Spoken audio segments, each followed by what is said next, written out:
26/11 ये दिन शायद ही हम कभी ज़िंदगी में हमारी भुला पाएंगे। ये एक सिर्फ याद नहीं है, ये इतिहास है। तब हमारे ATS के ऑफिसर्स, हमारे NSG के जवान, कमांडोज, सब ने जो दुश्मन का सामना करके निडर होके हमारी सेफ्टी के लिए जो लड़े हैं, वो कर्ज हम जिंदगी भर चुका नहीं पाएंगे। उस वक्त कसाब जो बाजू की सीट पे बैठा हुआ था और उसने ऐसा जताया कि मैं सरेंडर हो गया हूँ, लेकिन जैसे ही वो कार से नीचे उतरा उसी वक्त उसने अपने जैकेट में छिपाई हुई AK-47 निकाली और बर्फ फायर किया। वो सारी गोलियां हमारे तुकाराम ओमड़े जी को लगी।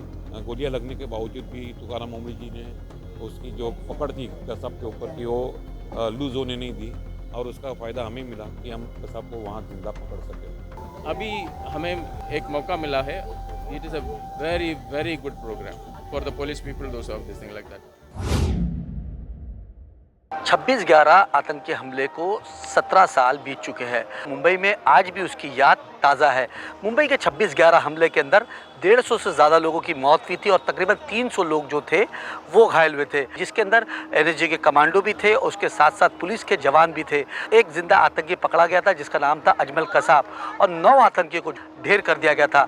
2 दिन के आतंकी हमले के बाद NSG को जो है कामयाबी मिलती है और उसके साथ साथ आज उनको श्रद्धांजलि देने के लिए मुंबई के गेट ऑफ इंडिया में एक आयोजन रखा गया था, जिसके अंदर तमाम जो शहीद परिवार है उन तमाम लोगों के जो घर वाले हैं वो यहाँ पर पहुँचे थे और उनको फेलिसिटेट किया गया है। और उसके साथ साथ मैं ये भी बता दूं कि सुबह से ही महाराष्ट्र के जो मुख्यमंत्री है देवेंद्र फडणवीस, उन्होंने भी उन परिवारों को जो है श्रद्धांजलि दी जो 26/11 हमले में शहीद हुए थे। हालांकि 26/11 का जो हमला था, ये आतंकी हमला, आज भी मुंबई कर जो है वो भुला नहीं पाए हैं और यहाँ पर तमाम जो परिवार के लोग हैं वो उन शहीदों को याद करते हुए नजर आए। सबसे पहले आप सबको मेरा सादर प्रणाम। 26/11 ये दिन शायद ही हम कभी ज़िंदगी में हमारी भुला पाएंगे। ये एक सिर्फ याद नहीं है, ये इतिहास है। ये हमारी वीरों की ताकत है, उनके ज़ख्म है। और मैं आप सबसे ये कहना चाहूँगी कि उस रात जब मुंबई की गलियाँ, वहाँ दहशत फैली हुई थी और हमारी सांसें जब चढ़ रही थी, तब हमारे ATS के ऑफिसर्स, हमारे NSG के जवान, कमांडोज, हमारी पुलिस फोर्स, सब ने जो दुश्मन का सामना करके निडर होके जो हमारे भारत के लिए, हम लोगों के लिए, हमारी सेफ्टी के लिए जो लड़े हैं, वो कर्ज हम जिंदगी भर चुका नहीं पाएंगे। ये उनकी लड़ाई, उनकी साहस हमें एक अच्छा नागरिक, हमें एक अच्छा इंसान और हमें एक अच्छा भारतीय बनने पे और मजबूर करता है। हमें ये सिखाता है कि हिम्मत का होना इसका मतलब ये नहीं है कि डर ना हो, लेकिन हिम्मत का होना इसका मतलब ये है कि डर होने के बावजूद दुश्मन का सामना करना, डर होने के बावजूद आगे बढ़ना, डर होने के बावजूद लड़ना, डर होने के बावजूद अपना कर्तव्य निभाना और हमारे भारत को बचाना। मैं आप सब लोगों को ये कहना चाहूँगी कि ये हमारे सिर्फ वीर जवान नहीं है जो हमारे जान बचाए, ये हमारे रक्षक है, हमारे रक्षक देवता हैं जिन्होंने हम सबको बचाया। I don't think we should take our freedom, our safety for granted. हमारे जवानों ने हमको ये सिखाया है कि India can bend but India will never break. और अंत में आप सब लोगों को यही कहना चाहूँगी कि दिल से एक ही आवाज़ निकलती है, जय हिंद, जय हिंद, जय हिंद।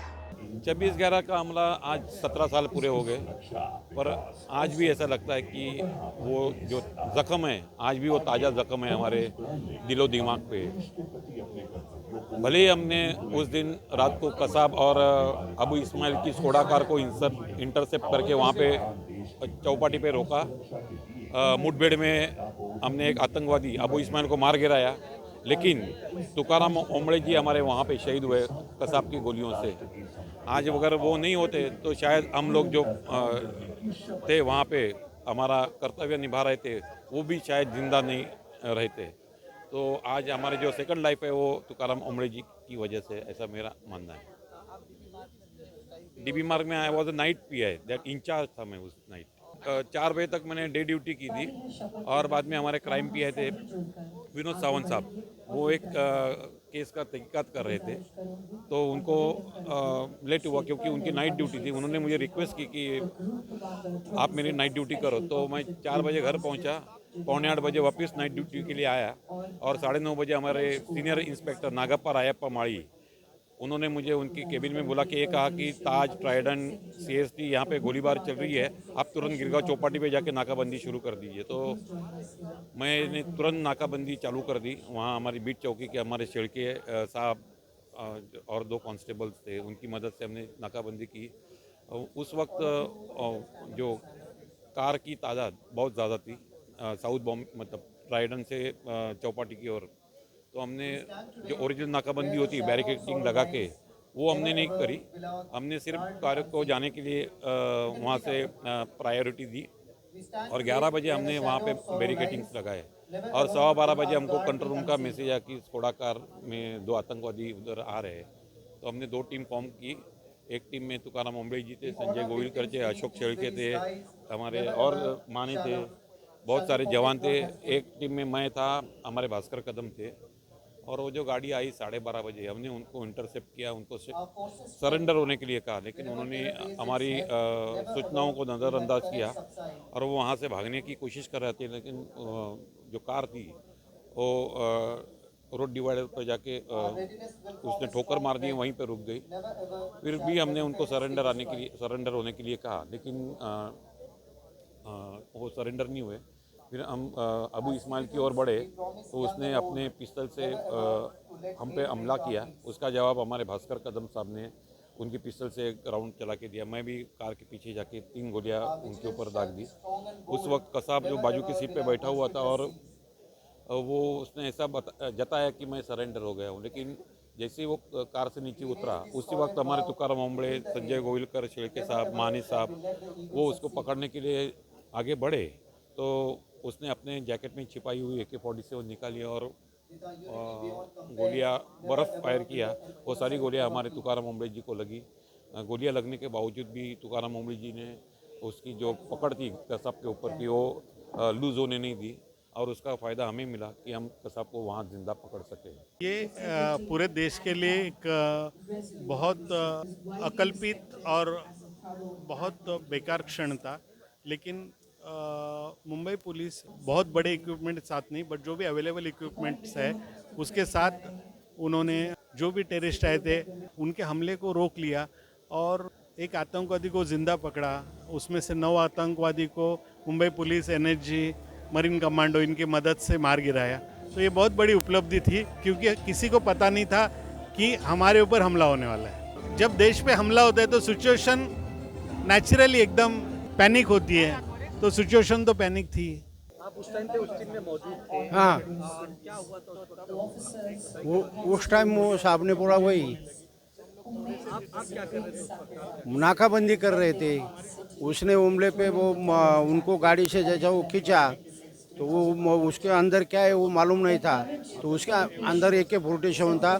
ओमले साहब सामने थे, मैं ओमले साहब के बाजू में था, तो उसने वो फायरिंग किया ओमले साहब के ऊपर और हम लोग ने वो जर्किंग उसका फाड़ के वो AK-47 निकाला। ये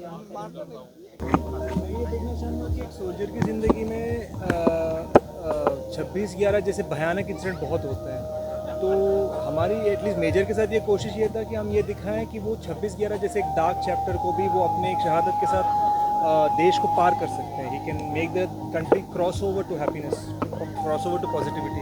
तो आज हम एक पॉजिटिविटी के हिसाब से हम जैसे उन्होंने बोला मेमोरियम है और वहाँ पर हम अपने खत लिख सकते हैं। I think that's what we are trying to do, trying to honour them. अभी हमें एक मौका मिला है। It is a very very good program for the police people, those of this thing like that. I have been telling about Tukaram Ombale ji. You cannot see a policeman or a security post like anybody. So I'm telling, I'm Sandeep's father. Sandeep has done a good job. I don't hesitate to tell that he has not done or something like that. But इनका young blood था, सब लोगों का young blood था, लेकिन तुकाराम ओंबले जी retire होने वाले थे। इनके पास कुछ हथियार नहीं थे, उनके बॉडी था उनका हथियार। सोच लीजिए कैसा है आदमी। मुझे तो बोल नहीं सकता उनके बारे में, इतना अच्छा आदमी, ऐसा जांबाज लोग हैं हमारी सिक्योरिटी फोर्स में, we have to thank them all every time any time. The leader के लिए अमजद खान, मुंबई।